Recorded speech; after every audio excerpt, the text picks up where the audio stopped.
Good morning, everyone. Welcome back to my channel Management Mantra. I am Dr. Barkha Gupta, and today we are discuss on employee involvement. ये एक ऐसा topic है जिसके बारे में मेरे पास रिक्वेस्ट भी आई थी इस टॉपिक को बनाने के लिए, इस पर वीडियो बनाने के लिए, क्योंकि जैसे आपको भी पता है ये एक न्यू टॉपिक है और ये जो टॉपिक है ये जनरली आपके स्ट्रैटेजिक मैनेजमेंट से रिलेटेड भी है, जो स्ट्रैटेजिक ह्यूमन रिसोर्स मैनेजमेंट है। तो इस टॉपिक में जो हम कवर करने वाले हैं वो है आपका इंट्रोडक्शंस, इसके ऑब्जेक्टिव्स, इसके फीचर्स, लेबल्स कौन कौन से हो सकते हैं एम्प्लॉय इन्वॉल्वमेंट में, वो हम देखेंगे। इसके बाद हम देखेंगे इसकी मेथड्स क्या हैं, इम्पॉर्टेंस क्या है इसके, as well as reason of failure. तो ये हमें इसमें पॉइंट्स कवर करने हैं एम्प्लॉय इन्वॉल्वमेंट में। आई होप आपको ये टॉपिक अच्छे से समझ में आए और आप अपने एग्ज़ाम के लिए प्रिपेयर हो जाएं। चलिए स्टार्ट करते हैं। ओके, सो एक थॉट है, it doesn't make sense to hire smart people and tell them what to do. We hire smart people so they can tell us what to do. मतलब समझ में आया आपको इसका कि भाई लाइक स्मार्ट पर्सन्स को हायर हम करने का कोई सेंस नहीं है अगर हम उसे ये बताएं कि तुम्हें क्या करना है। हम स्मार्ट पर्सन्स को इसलिए हायर करते हैं जिससे कि वो बता सकें कि हमें क्या करना है। मतलब किसी की कैपेबिलिटी जो है हमें उसे उजागर करना है, तो हम उससे पूछकर अपना काम करेंगे, उससे हम आइडियाज़ को जनरेट करवाना चाह रहे हैं, बिकॉज हमने उसे हायर किया है हमारी ग्रोथ के लिए। अगर आप स्मार्ट पर्सन को हायर कर रहे हो और आप उसी को बता रहे हो कि तुमको ये काम करना है, तो इसका कोई सेंस नहीं है। आपका तभी ऑर्गेनाइजेशन ग्रोथ करेगी जब आप उनके आइडियाज़ को अपने ऑर्गेनाइजेशंस में इम्प्लीमेंट करेंगे। ठीक है, तो यही इसका मेन मोटो है आपके एम्प्लॉय इन्वॉल्वमेंट का, कि कैसे ऑर्गेनाइजेशन इनको इन्वॉल्व कराता है। सो पहले हम देखते हैं इसका इंट्रोडक्शन। ये जो एम्प्लॉय इन्वॉल्वमेंट है, एक तरह से ये एम्प्लॉयज़ का पार्टिसिपेशन ही होता है जो ऑर्गेनाइजेशंस के मिशंस को या ऑब्जेक्टिव्स को मीट करने में मदद करवाता है।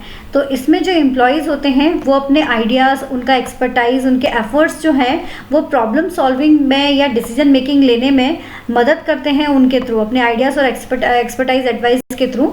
और इनकी जो इनका आइडियाज़ हैं ये प्रॉब्लम सॉल्विंग और डिसीजन मेकिंग में मदद करती है ऑर्गेनाइजेशन के लिए, और इसीलिए ऑर्गेनाइजेशंस के जो मिशंस हैं वो फुलफिल हो पाते हैं। तो हम ये भी कह सकते हैं कि एक तरह से जो एम्प्लॉय इन्वॉल्वमेंट है या जो इन्वॉल्वमेंट है वो एक तरह का पार्टिसिपेशन ही होता है एम्प्लॉयज़ का, जो डायरेक्टली हेल्प कर रहा है ऑर्गेनाइजेशंस में।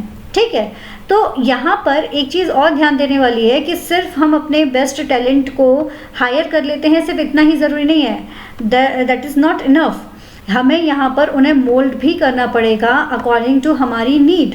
जो हमारे ऑर्गेनाइजेशन की नीड है उसके अकॉर्डिंग हमें उनको क्या करना पड़ेगा, उनको मोल्ड करना पड़ेगा। ठीक है, उसी के बेस पर हम बता सकते हैं।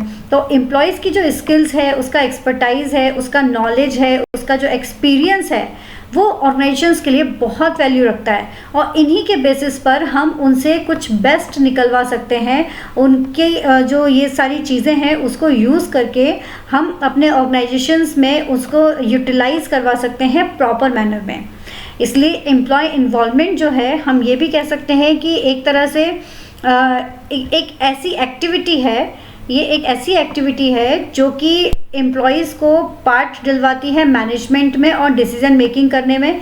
ये मीटिंग्स में यूज़ करते हैं, ऑर्गेनाइजेशंस की मीटिंग्स में ये इन्वॉल्व होते हैं, और ये जो क्या करते हैं कि एम्प्लॉयज़ को ऑर्गेनाइजेशंस की वैल्यू और एथिक के बारे में बताते हैं, और उसमें जो ऑर्गेनाइजेशंस के गोल्स और ऑब्जेक्टिव्स हैं उन्हें अचीव करवाने में मदद करवाते हैं।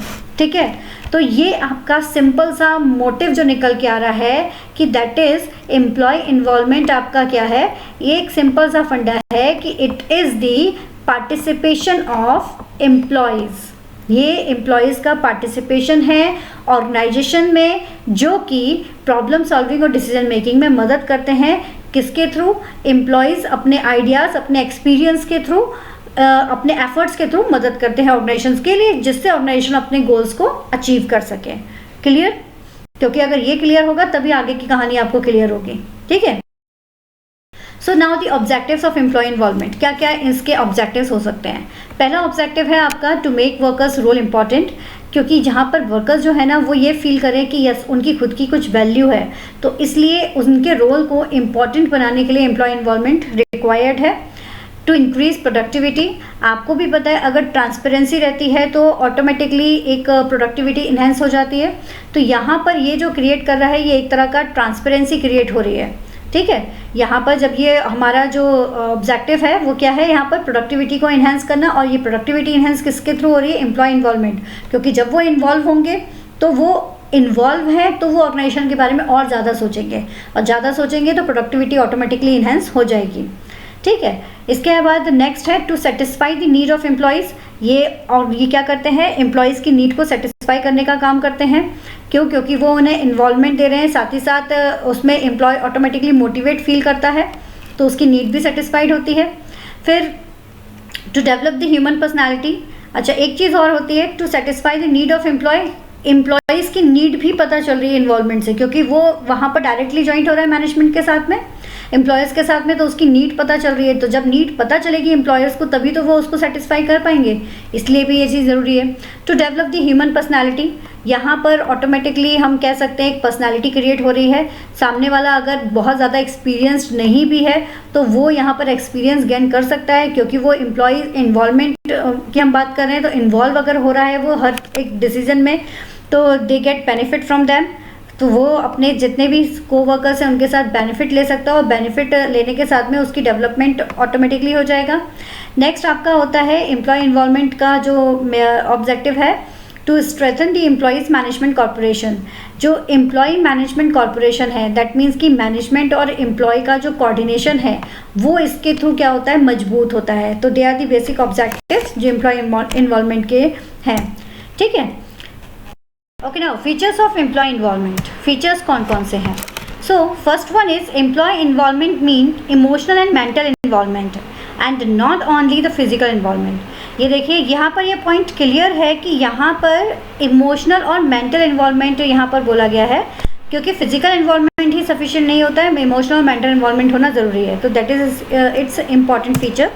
सेकंड बोला गया है कि एम्प्लॉय इन्वॉल्वमेंट जो होता है वो रिप्रेजेंटेटिव ऑफ एम्प्लॉयज़ के थ्रू होता है। अब मान लीजिए कंपनी में 100 एम्प्लॉयज़ है, तो इट्स नॉट पॉसिबल कि 100 की 100 मीटिंग्स में बुलाए जाएं, उनमें से कुछ 2 या 4 रिप्रेजेंटेटिव चूज़ कराए जाते हैं, उन रिप्रेजेंटेटिव को मीटिंग्स में बुलाया जाता है। नेक्स्ट पॉइंट है एम्प्लॉय इन्वॉल्वमेंट जो है वो आपका फॉर्मल भी हो सकता है और इनफॉर्मल भी हो सकता है। Formal means rules and regulations के बाउंडेड होकर जो हो रहा है आपका ऑफिस प्रीमाइसेस में वो। इनफॉर्मल मीन्स एक जनरल डिस्कशन अगर हो रहा है एम्प्लॉयज़ और एम्प्लॉयर्स के बीच में, उसकी बात यहाँ पर की जा रही है। नेक्स्ट है यहाँ पर collective bargaining and employee involvement is different, क्योंकि कलेक्टिव बार्गेनिंग क्या होती है, किसी पॉइंट को डिस्कस करने के लिए 2 पार्टीज़ आती हैं और वो किसी पॉइंट को डिस्कस करती हैं, उनके पॉइंट्स को जो अपने अपने पॉइंट्स है वो रखती हैं, उन पर एक म्यूचुअल अंडरस्टैंडिंग होती है, तो that is the collective bargaining. But यहाँ पर जो एम्प्लॉय इन्वॉल्वमेंट है वो बिल्कुल डिफरेंट है, क्योंकि यहाँ पर हम अपने एम्प्लॉय को इन्वॉल्व करा रहे हैं अपने ऑर्गेनाइजेशंस के बेनिफिट के लिए। नेक्स्ट है आपका employee involvement is done at the different level of management. यहाँ पर भी डिफरेंट लेवल ऑफ मैनेजमेंट होते हैं जिनके बेसिस पर आपका एम्प्लॉय इन्वॉल्वमेंट होता है, जो आप आगे पढ़ेंगे भी कि कौन कौन से लेवल्स हो सकते हैं। और ये भी डिपेंड करता है कि टॉप मिडिल और लेवल जो हमारा लोअर लेवल है उसके अकॉर्डिंग भी हमारा employee involvement now the different level of employee involvement, कौन कौन से आपके लेवल्स हो सकते हैं इसमें ये बताए गए हैं, ध्यान से देखिएगा। 3 लेवल हैं, low level of employment, middle level of employment and the high level of employment. तो लो लेवल ऑफ एम्प्लॉयमेंट जो है इसे इंफॉर्मेटिव लेवल भी कहा जाता है, और जो आपका मिडिल लेवल इन्वॉल्वमेंट है इसे कंसल्टेटिव लेवल भी कहा जाता है, and high level involvement is also called the decision making level. अब ये जो 3 लेवल हैं ये होते क्या हैं, अब देखिए इंफॉर्मेटिव लेवल, यहाँ पर क्या हो रहा है, यहाँ पर एम्प्लॉयज़ अलाउड होते हैं सिर्फ रिक्वायर्ड इन्फॉर्मेशंस के लिए, कि अगर जैसे जब उनकी ज़रूरत होती है उस टाइम पर मैनेजमेंट उन्हें कुछ इन्फॉर्मेशन प्रोवाइड करती है और वो अपने व्यूज़ उसके ऊपर रखते हैं, यानी कि सुपीरियर्स को अपने व्यूज़ बताते हैं, that is the low level of employment. 3 level होते हैं एम्प्लॉय इन्वॉल्वमेंट के। फर्स्ट है लो लेवल ऑफ एम्प्लॉयमेंट, ध्यान से सुनिएगा, जब ज़रूरत होती है मैनेजमेंट को एम्प्लॉय की सजेशंस की, उस टाइम पर ये इन्फॉर्मेशंस लेते हैं मैनेजमेंट से, एम्प्लॉयज़ इन्फॉर्मेशंस लेते हैं और अपने कुछ व्यूज़ जो है वो रखते हैं सुपीरियर के सामने, that is informative level. Second है आपका मिडिल लेवल ऑफ इन्वॉल्वमेंट, जिसे हम कंसल्टेटिव लेवल कहते हैं। कंसल्टेटिव जो लेवल है आपका, इसमें क्या होता है, यहाँ पर सजेशंस जो होते हैं, वेलफेयर के रिगार्डिंग सजेशंस जो होते हैं वो एम्प्लॉयज़ से लिए जाते हैं कि एम्प्लॉयज़ को और क्या रिक्वायर्ड है ऑर्गेनाइजेशन से, वो उनसे पूछा जाता है। लेकिन ये ज़रूरी नहीं है कि ये सजेशंस इम्प्लीमेंट हो ऑर्गेनाइजेशन में। वो लेते हैं suggestion, but it's not necessary कि उनके सजेशन इम्प्लीमेंट किए जाएँ। ठीक है, तो यहाँ पर उनसे कंसल्ट किया जाता है, ये कंसल्टेशन लेवल हो गया। नेक्स्ट है आपका हाई लेवल ऑफ इन्वॉल्वमेंट। नाम से जैसे क्लियर हो रहा है, यहाँ पर हाई लेवल मतलब उनका इन्वॉल्वमेंट बहुत ज़्यादा रहता है। ये डिसीजन मेकिंग लेवल होता है। यहाँ पर क्या होता है, आपके जितने भी एम्प्लॉयज़ हैं उन्हें डिसीजन मेकिंग प्रोसेस में इन्वॉल्व किया जाता है। ऑर्गेनाइजेशंस के जितने भी मैटर्स हैं उन पर उनसे डिसीजन मेकिंग उनसे पूछी जाती है। तो this is the 3 levels of employees involvement. Now next one, the methods of employee involvement in management. कौन कौन सी मेथड्स यहाँ पर हो रही हैं? पहला है आपका वर्क काउंसिल। वर्क काउंसिल क्या होता है? यहाँ पर आपके एम्प्लॉयज़ और एम्प्लॉयर्स जो रहते हैं ये बराबर नंबर्स में आपके इन्वॉल्व होते हैं किसी भी मीटिंग में, और यहाँ पर जो रिप्रेजेंटेटिव होते हैं बोथ पार्टीज़ के आते हैं और फिर वो डिसीज़न लेते हैं किसी भी प्रॉब्लम के ऊपर। यहाँ पर हो सकता है मे बी कि कोई भी आपका जो डिस्कशन होता है वो आपका सेफ्टी, वेलफेयर, एक्सीडेंटल कोई केस अगर है तो एक्सीडेंट, इन सब के बारे में यहाँ पर डिस्कशन किया जाता है। तो that is the work council. Next आपका आता है कलेक्टिव बार्गेनिंग। तो कलेक्टिव बार्गेनिंग में आपका क्या होता है, एम्प्लॉयज़ और जो एम्प्लॉयज़ होते हैं उसको फुल नॉलेज तो नहीं हो पाती है कि प्रॉपरली उसे क्या चाहिए क्या नहीं चाहिए। So that's why they join some kind of committee. ये कुछ कमिटी ज्वाइन कर लेती है, फिर वो कमिटी जो होती है वो एम्प्लॉयज़ के बेनिफिट्स के रिगार्डिंग मैनेजमेंट से बात करती है। तो जो कमिटी और जो मैनेजमेंट है उनके बीच में जब जो डिस्कशन होता है किसी पॉइंट को लेकर, that is the collective bargaining. तो इसमें इसका एम्प्लॉयज़ का इन्वॉल्वमेंट हो सकता है। नेक्स्ट है आपका को ऑनरशिप। यहाँ पर क्या हो रहा है कि जो मैनेजमेंट है वो ऑनरशिप यानी कि शेयर प्रोवाइड कर रही है, कंपनी के कुछ शेयर प्रोवाइड करती है एम्प्लॉयज़ को, तो जिससे वो कंपनी का पार्ट भी बन जाता है, as well as he has allowed to take the वो अपने ऑर्गेनाइजेशंस की मीटिंग्स को अटेंड भी कर सकता है और अपने व्यूज़ को सामने रख सकता है। ठीक है, नेक्स्ट आपका आता है representative in board of directors. अब यहाँ पर आपका क्या हो रहा है, कि जो बोर्ड ऑफ डायरेक्टर्स हैं उनमें से कोई एक बंदा अपना कोई रिप्रेजेंटेटिव मीटिंग में भेज रहा है। ठीक है, तो वो अपना कोई एक बंदा मीटिंग में भेज रहा है, तो वो एम्प्लॉय, यहाँ पर एम्प्लॉय का एक इन्वॉल्वमेंट हो गया, जिसे हम एम्प्लॉय डायरेक्टर भी कह सकते हैं। क्या कह सकते हैं? Employee director. ठीक है, लेकिन ये यहाँ पर बहुत ही माइनर इसको इन्वॉल्वमेंट की मतलब परमिशन होती है। ऐसा नहीं है कि ये वहाँ पर जाके अपने सारे व्यूज़ रख सकता है। ये मीटिंग अटेंड करता है कि इसे मीटिंग का एजेंडा पता चल जाए और ये अपने जो भी जिसके अंडर में वो आया है उन्हें वो बता सके। लेकिन यहाँ पर ये माइनॉरिटी बेसिस पर होता है, इसलिए ये अपने सजेशंस नहीं रख सकता। ठीक है, तो इसलिए ये बहुत ज़्यादा इफेक्टिव इतना नहीं है इन्वॉल्वमेंट में। नेक्स्ट है आपका जॉइंट कंसल्टेंट, जॉइंट कंसल्टेशंस। ये इस मेथड में क्या हो रहा है, जॉइंट कमिटी एक तरह से बैठाई जाती है जिसमें जो रिप्रेजेंट करती है एम्प्लॉयज़ और उसके मैनेजमेंट, मतलब एम्प्लॉयज़ और मैनेजमेंट के थ्रू किसी भी पॉइंट पर डिस्कशंस करने के लिए एक कमिटी बिठाई जाती है। वो होती है आपकी जॉइंट कंसल्टेंट, जिसमें दोनों ही पार्टी पार्ट लेती हैं और किसी एक टॉपिक पर जिस पर उन्हें डिस्कशन करना है उस पर दोनों ही पार्टी का इक्वल सजेशंस सुने भी जाते हैं और जब दोनों मंजूर करती हैं तभी उसे एक्सेप्ट किया जाता है। नेक्स्ट आपका आता है डिस्कशन। डिस्कशंस में क्या होता है, यहाँ पर मीटिंग बुलाई जाती है और एम्प्लॉयज़ के साथ में शेयर्स किया जाता है इन्फॉर्मेशन को। उसके बाद उनसे सजेशंस लिए जाते हैं किसी भी पर्टिकुलर टॉपिक के ऊपर, दैट इज़ द डिस्कशन। आपको भी जैसे कोई मान लीजिए नया प्रोजेक्ट आया हुआ है हमारे पास, तो उस नए प्रोजेक्ट के ऊपर डिस्कशन किया जा रहा है, तो उससे सजेशंस लिए जाते हैं कि उसे कैसे बेहतर तरीके से किया जाए, तो उसमें आता है डिस्कशन। इसमें भी एम्प्लॉयज़ का इन्वॉल्वमेंट किया जाता है। नेक्स्ट आता है आपका सजेशन सिस्टम। सजेशन सिस्टम्स में क्या होता है कि एम्प्लॉयज़ को इनकरेज किया जाता है कि वो किसी भी तरह से ऑर्गेनाइजेशंस को हेल्प करने के लिए अपने सजेशंस दें, अपने व्यूज़ दें, जिससे ऑर्गेनाइजेशंस की जो प्रॉफिटेबिलिटी है वो और ज़्यादा इन्हेंस हो सके। ठीक है, तो वो इनोवेटिव सजेशंस के लिए उन्हें मोटिवेट किया जाता है, तो that is the suggestion system. So they are the basic 7 method जो एम्प्लॉय इन्वॉल्वमेंट्स की यूज़ की जाती हैं मैनेजमेंट में। I hope you can understand. If any doubt ask me on the comment box. Next, importance of employee involvement. क्या क्या इसके importance हो सकते हैं? तो फर्स्ट इम्पॉर्टेंट है इसका इंक्रीज द कमिटमेंट. बिल्कुल सही बात है. जब कोई बंदा इन्वॉल्व हो रहा है ऑर्गेनाइजेशंस में, ही फील लाइक कि he is the member of that particular organisation, वो ऑर्गेनाइजेशन उसकी अपनी है, तो कमिटमेंट भी बढ़ेगा ही बढ़ेगा. इसलिए एम्प्लॉय इन्वॉल्वमेंट ज़रूरी है. नेक्स्ट है ऑर्गेनाइजेशन पीस. क्योंकि यहाँ पर एम्प्लॉयज़ और आपके जो एम्प्लॉयर है दोनों के बीच में बिल्कुल जॉइंटली सारी चीज़ें हो रही हैं और एक दूसरे की तरफ ट्रांसपेरेंसी है, तो ऑर्गेनाइजेशन में शांति बनी रहेगी. नेक्स्ट है आपका growth and development of employees. Yes, this is the best point, क्योंकि यहाँ पर एम्प्लॉय को बेनिफिट मिल रहा है कि वो कुछ नया सीख रहा है अपने सीनियर्स के थ्रू, तो और यहाँ पर उसका डेवलपमेंट इन्हेंस हो रहा है, इसलिए ग्रोथ और डेवलपमेंट के लिए बेटर है एम्प्लॉयज़ के. नेक्स्ट है इंक्रीज़ इन म्यूचुअल अंडरस्टैंडिंग. यहाँ पर आपकी मैनेजमेंट और जो आपका मैनेजमेंट और जो एम्प्लॉयज़ हैं उनके बीच में एक अच्छी खासी बॉन्डिंग क्रिएट हो जाती है, इसलिए म्यूचुअल अंडरस्टैंडिंग अच्छी होगी. तो this is also the good point. Acceptance the change. यहाँ पर अगर एम्प्लॉयज़ को कोई प्रॉब्लम है और वो मैनेजमेंट से कुछ चेंज चाह रहे हैं, या मैनेजमेंट को कोई प्रॉब्लम है और वो एम्प्लॉय से कोई चेंज चाह रहे हैं, तो दोनों के बीच में यहाँ पर एक अंडरस्टैंडिंग क्रिएटेड है, इसलिए दोनों ही चेंज को एक्सेप्ट करने के लिए तैयार होंगे. नेक्स्ट आता है आपका इंक्रीज प्रोडक्शन. यहाँ पर प्रोडक्शन इंक्रीज़ होगा, क्योंकि यहाँ पर दोनों ही खुश हैं. अगर दोनों ही मोटिवेट हैं तो ऑटोमेटिकली आपका प्रोडक्शन इन्हेंस हो जाएगा. नेक्स्ट है वे ऑफ सेल्फ एक्सप्रेशन. यहाँ पर आपको भी पता है कि यहाँ पर अपने आप को एक्सप्रेस करने का उसको एक अच्छा मौका मिल रहा है, तो वो एम्प्लॉय अपने आप को अच्छे से एक्सप्रेस कर सकता है, अपने व्यूज़ रख सकता है, इसलिए एम्प्लॉय इन्वॉल्वमेंट का ये अच्छा इम्पॉर्टेंट है. And motivation and job satisfaction. जब इन्वॉल्वमेंट है तो जॉब सेटिस्फैक्शन भी होगा और वर्क को करने के लिए मोटिवेशन ऑटोमेटिकली इनहेंस हो जाएगा. ठीक है, तो they are the basic importance जो एम्प्लॉय इन्वॉल्वमेंट के थ्रू मिल सकता है. The reason of failure of employee involvement.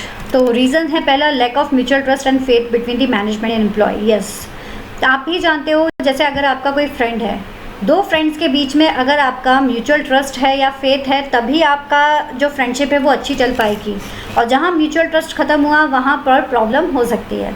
ठीक है, तो इसलिए ऑर्गेनाइजेशन और मैनेजमेंट और एम्प्लॉयज़ के बीच में भी अगर इस चीज़ की कमी है तो एम्प्लॉय इन्वॉल्वमेंट फेल हो सकता है.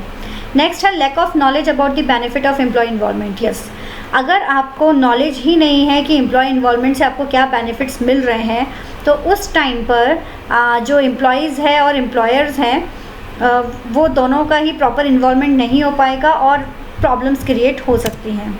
नेक्स्ट है oppositions of trade union because they think they will lose the control on employees. Yes, exactly. Trade union क्या चाहती है कि उनकी इम्पॉर्टेंट बनी रहे, तो अगर ट्रेड यूनियन इस में इन्वॉल्व नहीं है, वो अपोज कर रही है इस चीज़ को लेकर, क्योंकि उन्हें लग रहा है कि अगर वो एम्प्लॉयज़ अगर इस चीज़ में इन्वॉल्व हो गए तो वो अपना कंट्रोल खो देंगे, मतलब ट्रेड यूनियन के पास फिर कौन जाएगा. तो इस तरह की अगर फीलिंग अगर रही, ट्रेड यूनियन का अगर हस्तक्षेप रहा, तो प्रॉब्लम आ सकती है. उसका इंटरफेरेंस होना प्रॉपर वे में अगर होता है तो समझ में आता है, लेकिन गलत तरीके से हो रहा है तो वहाँ पर प्रॉब्लम आ सकती है. Then employees are more interested in financial benefit. Employees जो होते हैं वो फाइनेंशियल बेनिफिट्स में ज़्यादा बिलीव अगर करते हैं, इंटरेस्ट रखते हैं, तो वो पार्टिसिपेशंस की वैल्यू नहीं समझेंगे. नेक्स्ट है lack of adequate knowledge of employees and employers. अगर उनको दोनों को ही, अगर एम्प्लॉयज़ और एम्प्लॉयर दोनों को ही अगर नॉलेज नहीं है एम्प्लॉय इन्वॉल्वमेंट के बारे में और उसकी वैल्यू के बारे में, लाइक एम्प्लॉयर सोच रहा है कि अगर मैंने इसको इन्वॉल्व किया अपने डिसीजन मेकिंग में, तो कहीं ये बाहर जाके कोई बात ना बोल दे और हमारी सीक्रेसी ख़त्म ना हो जाए. और यहाँ एम्प्लॉय सोच रहा है कि अगर मैं एम्प्लॉय इन्वॉल्वमेंट में इन्वॉल्व होता हूँ तो कहीं ये लोग मुझसे बहुत ज़्यादा मेरी वैल्यूज़ कहीं कम ना कर दें, या मुझसे ज़्यादा गेन करके ये अपना बेनिफिट कर रहे हैं लेकिन मुझे उतना ज़्यादा पैसा या नहीं दे रहे हैं. बट दोनों ही अगर ये नहीं समझेंगे कि दोनों की म्यूचुअल अंडरस्टैंडिंग है, अगर दोनों एक दूसरे पर ट्रस्ट करेंगे तभी ये प्रॉपर आगे बढ़ पाएगा, तो वहाँ पर प्रॉब्लम क्रिएट हो सकती है. नेक्स्ट है delay in implementation of the joint decision. अगर डिले हो रहा है किसी भी जॉइंट डिसीजन में, तो क्योंकि यहाँ पर जॉइंट डिसीजंस होते हैं इसलिए इम्प्लीमेंटेशन में कई बार डिले हो सकता है, तो वो एक प्रॉब्लम हो सकती है. और नेक्स्ट आपका आ रहा है sometimes negotiations between the management and employees do not come up with the decision. जो नेगोशिएशंस हो रहा है मैनेजमेंट और एम्प्लॉयज़ के बीच में, कई बार वो जो एक सही पॉइंट पर नहीं पहुंच पाता है, तो वो एक ड्रॉबैक हो सकता है एम्प्लॉय इन्वॉल्वमेंट का, क्योंकि दोनों को ही हम लेके चल रहे हैं, दोनों का डिसीजंस होना ज़रूरी है, और अगर वो नहीं हो पा रहा है तब भी प्रॉब्लम आपकी आ सकती है। ठीक है, so this is all about the employee involvement. I hope you can understand very well. अगर कोई डाउट है कमेंट सेक्शन में बताइए, और वीडियो पसंद आता है तो उसे लाइक ज़रूर कीजिएगा, शेयर कीजिएगा, और मोर वीडियोस के लिए और इसके से भी आप जो प्रीवियस वीडियोस हैं उनको भी आप इजीली देख सकते हो। मैं आपको लिंक डिस्क्रिप्शन बॉक्स में प्रोवाइड कराऊंगी, और आप चैनल सब्सक्राइब अभी तक नहीं किया है तो चैनल को प्लीज़ सब्सक्राइब कीजिएगा। Thank you.